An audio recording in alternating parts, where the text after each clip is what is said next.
voy ichim qotib qolyapti, qabziyatim bor, 3 kunda ham, 1 haftada ham ichim kelmaydi, doim treshina bo'ladi yoki gemorroyim chiqib qoladi deb qiynalayotgan insonlar uchun oddiygina tavsiya. Sizga nimalarni yeyish muhimligini emas, nimalarni cheklash muhimligini aytaman.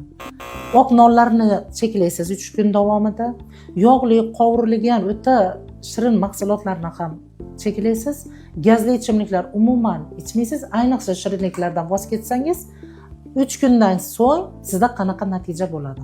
Birinchidan ichak ochiladi. Ikkinchidan peristaltika ishga tushadi, ya'ni axlatni surib chiqarish.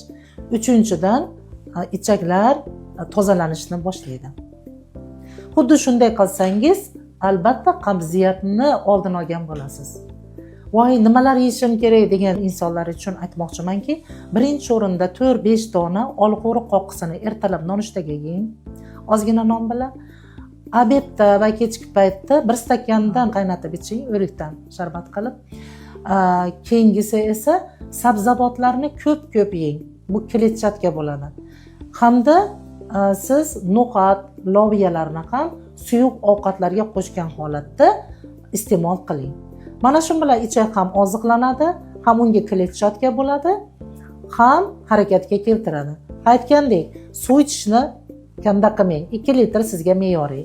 Hamda ertalab kech payt ozginadan harakat qilib yurib turing. Qarang, oddiygina tavsiya orqali siz batamom qabziyatdan qutulib ketishingiz mumkin. Agar shundaqa eplolmayotgan bo'lsangiz, tayyor oziqalarni men sizga aytaman. Trigelim, Epamon 1, Baykal 5 choyi. Mana shu kompleks sizni qabziyatdan batamom xalos qiladi. Eski axlat toshlaridan ham tozalaydi, natijada qabziyatdan qutulasiz.